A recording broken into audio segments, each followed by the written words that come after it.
देश के मुसलमानों को मारोगे क्या? मुसलमान तो बेचारा है, इसे मार लो जिस तरह चाहे मारना भाई। इतिहासकारों को सुनोगे नहीं, अपने इतिहास गढ़ रहे हो। देखिए बहुत दुखद है, देश का किसान, देश का नौजवान परेशान है और सरकार इधर उधर के मुद्दों में व्यस्त है। देश के अंदर अजीब माहौल बना दिया है। किसान पे बात नहीं करोगे, नौजवान पे बात नहीं करोगे, 400 साल पुराने मुर्दे उखाड़ोगे, मुर्दे उखाड़ करके उसके ऊपर राजनीति करोगे। मतलब बड़ा अजीब स्थिति देश के अंदर बना दी है। मुझे नहीं पता है क्या करेंगे क्या। अरे भाई किसान परेशान है, किसान को बात कर लो, नौजवान परेशान है, नौजवान पे बात कर लो। बस इस पर बात नहीं हो रही है, इधर उधर की बातें हो रही हैं। कभी मस्जिद की पुताई होगी, कहीं मस्जिद की तोड़ाई होगी, कहीं मस्जिद के ऊपर नारे लगाए जाएंगे। यही चल रहा है देश के अंदर। मुसलमान को उकसाओ, अगर नहीं उकसाया जाता फिर उकसाओ, बाहर निकले फिर मारो। बात कर लेते हैं सर, जो केंद्रीय मंत्री बिट्टू हैं, उन्होंने कहा है कि आम आदमी पार्टी जो सैबोटेज करने की कोशिश कर रही है, केंद्र और किसानों के बीच की जो वार्ता है उसके बीच को खराब करने की कोशिश कर रही है आम आदमी। इतने गैर जिम्मेदारी के साथ बयान देते हैं। केंद्र सरकार के ही तो एमएसपी का तय करने का काम केंद्र सरकार का है, आम आदमी पार्टी की सरकार नहीं करेगी एमएसपी। किसानों के मुद्दे केंद्र सरकार से हैं, क्योंकि सरकार चल रही है अंबानी जी के लिए, अडानी जी के लिए। सरकार को उनके लिए काम करना है, उनके हिसाब से प्राइस तय करना है। तो अब किसान जाए भाड़ में, किसान को कोई लेना देना नहीं, किसान का क्या करना है।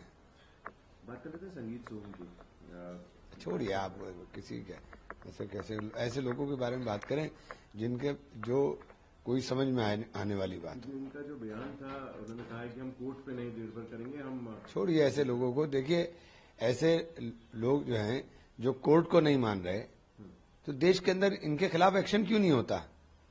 हमारे मुंह से एक लफ्ज भी नहीं निकलेगा और हमारे खिलाफ एक्शन हो जाएगा। और ये खुलेआम बोलेंगे। देश के अंदर दो कानून चल रहे हैं क्या, कि मुसलमान के लिए कानून अलग है, उनके लिए कानून अलग है? खुलेआम नारे लगाएंगे, खुलेआम गाली देंगे, खुलेआम बोलेंगे, उनके खिलाफ एक्शन नहीं होगा, हमारे खिलाफ एक्शन होगा 1 सेकंड के अंदर। संभल के अंदर यही हुआ, नागपुर में यही हो रहा है। जो संभल में हो वही तो नागपुर में हो रहा है, कि मारोगे भी आप और मरोगे भी आप। मुसलमान की हालत क्या कर दी। 5 लोगों का कत्ल हुआ, सारे कत्ल में संभल में मुसलमान जेल गए जा रहे हैं। उन्होंने मारे क्या? पुलिस ने गोलियां मारी थी वहां पर। नागपुर के अंदर क्या हुआ? नागपुर के अंदर पहले आप फडणवीस साहब बयान दे रहे हैं कि नहीं जलाया गया। वो तो तमाम चीजें दिखाई दे रही हैं क्या क्या जला है। मैं तो एक उसके ऊपर बयान देख रहा था किसी नेता का, कि उर्दू में क्या लिखा हुआ है हमें पता नहीं। तो आप उर्दू का जला क्यों रहे थे भाई? अगर आपकी मान लो एक उसमें मैं देख रहा था सोशल मीडिया पे, उर्दू में क्या लिखा हुआ है हमें पता नहीं, तो आप उर्दू का जला क्यों रहे थे भाई? देवेंद्र फडणवीस की ही जो आपने बात कही, उन्होंने कहा कि जो कोई क्लॉथ को नहीं जलाया गया है जिसपे लिखा हुआ था कुरान का। उन्होंने कहा है कि जिन्होंने भी दंगा करने की कोशिश करी उनको कब्र से निकाल, तो उनको तो कब्र से निकालेंगे, लेकिन जिन्होंने कराया है उनका क्या करेंगे आप? आंख पे पट्टी बंदी होती है न्याय के, और न्याय का तकाजा है न्याय करिए। जिसने भी उसके अंदर रोल किया है सबके खिलाफ एक्शन कीजिए। आप मुसलमान तो बेचारा है, इसे मार लो जिस तरह चाहे मारना भाई। देश में हाल क्या कर दिया हमारा हाल क्या कर दिया देश के अंदर। हमारे लिए तो कोई बोलना भी नहीं चाहता भाई। अब करें क्या? हमारे ऊपर लगातार हमले, हमारे लिए बोलना भी कोई नहीं चाहता। शिवसेना के जो यूबीडी सेक्शन में उन्होंने कहा है कि सेंटर को प्रोटेक्शन टैग रिमूव कर देना चाहिए औरंगजेब के जो टूम है उसके ऊपर। यूबीडी तो सर आपके साथी हैं, उन्होंने ये जिस तरीके से बात रखी, देखिए उन्होंने जिस तरह से बात रखी, उन्होंने जिस अंदाज में बात रखी है उसको भी सोचिए कि उन्होंने क्यों कहा है। ये क्या बेवकूफ है? उन्हें नहीं पता है? उन्हें तो पता है अच्छी तरह से। सर आरएसएस की बात कर लेते हैं। आरएसएस ने कंडेम तो किया है नागपुर की जो घटना हुई है। उन्होंने कहा है कि ऋचा शर्मा को सुन लीजिए ना, पुनियानी को सुन लीजिए। इतिहासकारों को सुनोगे नहीं, अपने इतिहास गढ़ रहे हो। इतिहास को मिटा नहीं दोगे आप सुनो इतिहासकारों को। आप इतिहासकारों को सुन नहीं रहे हो। देश के अंदर आप फिल्में बना करके नया नैरेटिव गढ़ने का कोशिश कर रहे हो आप। ऐसे थोड़ा ही ना होता है। और अब कोई आदमी आक्रांता था नहीं था, जिसे गए हुए 400 साल हो गए, हमें मारोगे क्या उस आक्रांता के चक्कर में? देश के मुसलमानों को मारोगे क्या? हमारा क्या लेना देना था भाई? 400 साल की हिस्ट्री का जवाब हम देंगे क्या? देश के मुसलमान के साथ क्या चाहते हो आप? क्या करना चाहते हो देश के मुसलमान के साथ?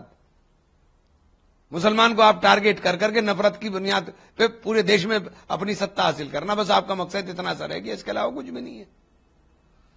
अगर इतिहास ही देखना है तो पढ़ो ना इतिहास, पहले इतिहास पढ़ो। सर बात कर रहे थे, एक जो चल रहा है कि वोटर आईडी को लिंक करेंगे आधार के साथ, और इस चीज के ऊपर अब अपोजिशन की कुछ पार्टी, लोकतंत्र बचना चाहिए, इलेक्शन कमीशन, लोकतंत्र बचना चाहिए। देखिए लोकतंत्र बचना चाहिए, और मैं देश की जनता से कह रहा हूं कि गुलामी की तरफ जा रहे हो, गुलामी से बचने के लिए जाग जाओ। गुलामी से की तरफ जा रहे हो, गुलामी से बचने के लिए जाग जाओ। ये गुलामी की जंजीरों में धकेलने जा रहे हैं। रोजगार आपके पास नहीं रहा है। महाराष्ट्र जैसी स्टेट के नौजवान पलायन करने की सोच रहा है, और महाराष्ट्र के अंदर पलायन हो रहा है, उसके ऊपर चिंता नहीं है।